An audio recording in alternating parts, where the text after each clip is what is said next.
O Evangelho deste domingo nos traz o Pai Nosso na versão de São Lucas. Nós conhecemos 3 versões de Pai Nosso que chegaram até nós. Além de Lucas, temos uma que aparece em Mateus e temos uma que aparece num escrito cristão do primeiro século chamado Didaqué. Didaqué é uma palavra que chama ensino. Existe muita semelhança entre essas 3 versões, mas também diferenças.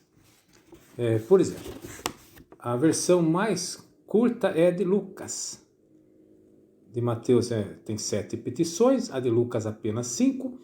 A de Didaqué termina com uma doxologia. Doxologia é louvor.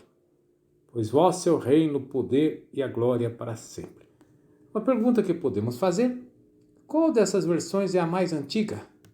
Se considerarmos um provérbio popular que diz assim: quem conta um conto aumenta um ponto, podemos deduzir que a versão mais antiga, mais primitiva, é a de São Lucas. Qual dessas 3 versões foi aquela que Jesus usou? Os exegetas dizem que provavelmente nenhuma. Por quê? Porque elas foram fixadas tempos depois e de maneira que cada comunidade tem uma versão um pouco diferente. Bom, o que nós devemos entender sobre o Pai Nosso na igreja primitiva é muito importante, porque o Pai Nosso não era uma oração para saber de cor.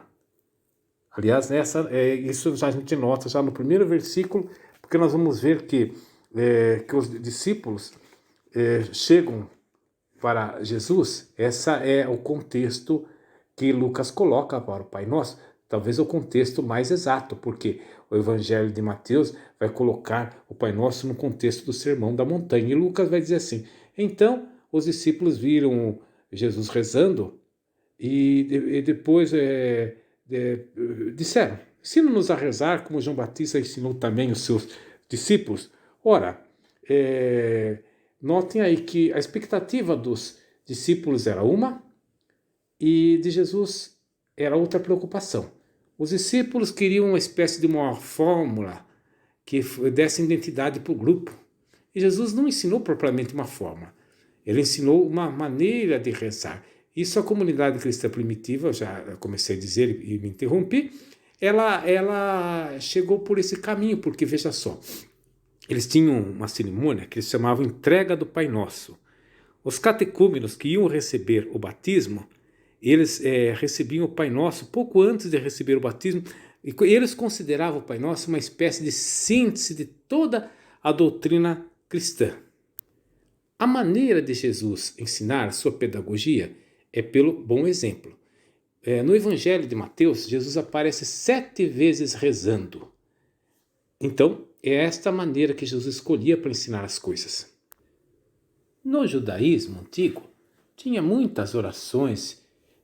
A Bíblia conservou os Salmos, que é um livro de oração, mas eles tinham momentos que eles rezavam e geralmente usavam fórmulas. Agora, qual é a grande revolução desse ensinamento de Jesus? É que ele ensinou uma maneira nova, totalmente diferente de se relacionar com o divino. As orações judaicas sempre se relacionam com o divino através de termos como altíssimo, poderoso, grandioso, e colocam o homem numa posição servil. Jesus ensinou-nos a rezar o Pai Nosso e chamando a Deus de Abá, que é uma palavra aramaica difícil de traduzir, mas é uma maneira afetiva, eterna de se referir a Deus. Seria uma espécie de papaizinho. Então veja bem, tem o contraponto. O uso desse termo é como se fosse uma avenida de 2 mãos. Quando você chama a Deus de Abá, você está se colocando numa posição de um relacionamento amoroso com Deus. Mas em contrapartida, você está se colocando como filhos.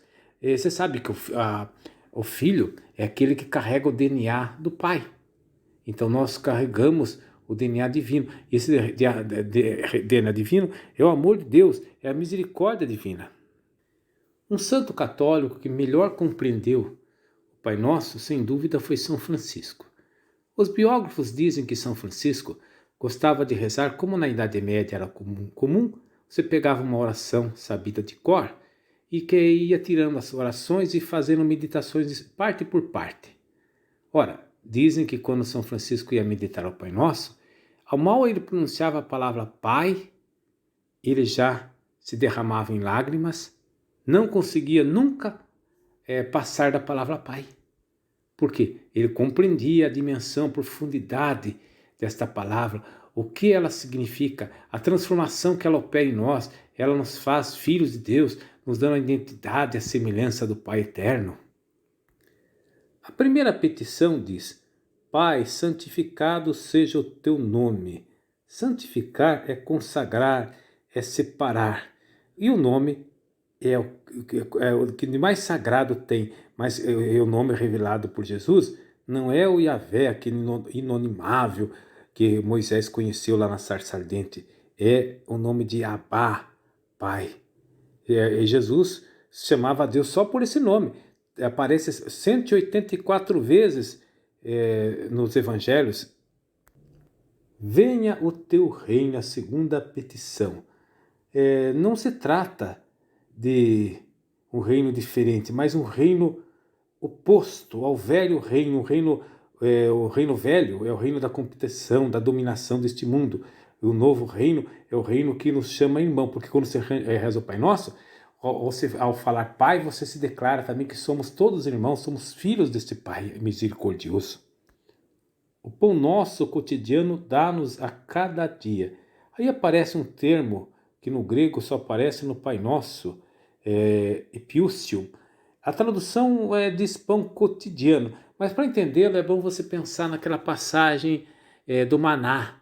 Lembra que Deus alimentava o seu povo com maná do céu, mas ele determinou que deveríamos se preocupar unicamente em colher a quantidade para aquele dia. No próximo dia, quem não obedeceu, o maná apodrecia. E ele era símbolo do nosso alimento, que é o corpo eucarístico de Jesus. Então esse Deus, a cada dia, ele nos alimenta. Então nós devemos, vamos dizer assim, suspender a inquietação, a preocupação com o dia da manhã, porque Deus, em sua misericórdia, cuida de nós a cada dia. A quarta petição diz: perdoa-nos os nossos pecados, assim como nós perdoamos a nossos devedores. Aqui é bom que você invoque aqui, traga na sua mente a parábola do filho pródigo. Quando fala do perdão do pai, lembra aquele pai misericordioso? Ele é um modelo para a nossa vida. Então nós devemos, não se trata aqui de propriamente pedir perdão para Deus dos nossos pecados, mas a predisposição de também exercer esse amor misericordioso, perdoando-nos uns aos outros. A quinta petição é: não nos deixes cair em tentação. No original grego, o verbo que é usado diz literalmente isso: colocar dentro. Não nos deixe ser colocado dentro daquela situação. Então veja bem, como compreender isso? Lembramos do contexto geral. Jesus está provavelmente no Monte das Oliveiras. E qual a oração que ele fez? Pai, se é possível, afasta de mim esse cálice, mas não se faça a minha vontade, senão é vossa. Então nós devemos confiar plenamente em Deus, que Deus não quer o nosso mal, não quer a nossa queda, não quer a nossa tentação. Ele quer a nossa glorificação. Mesmo que as situações difíceis que devemos enfrentar na vida, que elas vão ocorrer, o fim último do homem é a glória de Deus. Amém.